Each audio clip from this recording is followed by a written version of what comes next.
নিজেকে অনন্য উচ্চতায় নিয়ে যাচ্ছেন ঢালিউড মেগাস্টার শাকিব খান। একের পর এক হিট সিনেমা দিয়ে তিনি উঠছেন আকাশে। এমনকি কলকাতার টলিউডেও হিট সিনেমা উপহার দিয়েছেন শাকিব। ঢালিউড টলিউড ছেড়ে এবার শাকিব খান নাম লেখাচ্ছেন হলিউডে। কুরবানি ঈদের সময় হঠাৎ করেই গুঞ্জন ছড়ায় বাংলাদেশি বংশোদ্ভূত হলিউড পরিচালক আসিফ আকবরের সঙ্গে নতুন একটি আন্তর্জাতিক প্রজেক্টে কাজ করতে যাচ্ছেন শাকিব খান। এবার বিষয়টি আনুষ্ঠানিকভাবে নিশ্চিত করেছেন পরিচালক নিজেই। পরিচালক আসিফ আকবর জানিয়েছেন, বর্তমানে সিনেমাটির চিত্রনাট্য তৈরির কাজ চলছে।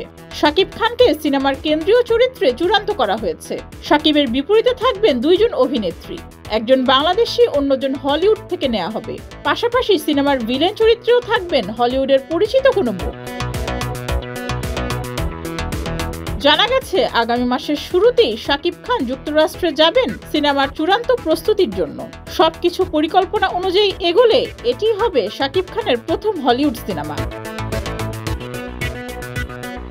বর্নিয়ার্ড Astro, the commando, smoke filled lungs এবং বাংলাদেশ যুক্তরাষ্ট্রের যৌথ প্রযোজনায় নির্মিত জনপ্রিয় স্পাই থ্রিলার MR9 সিনেমার পরিচালক ছিলেন আসিফ আকবর। ক্রাইম থ্রিলার ঘরানার এই সিনেমাটি 2026 সালে বিশ্বব্যাপী মুক্তি পাওয়ার কথা রয়েছে। এই গুঞ্জন সত্যি হলে শাকিবের ক্যারিয়ার তো বটেই, বাংলাদেশি সিনেমার ইতিহাসও নতুন করে লেখা হবে এই সিনেমার মাধ্যমে। ডেস্ক রিপোর্ট, যুগের চিন্তা।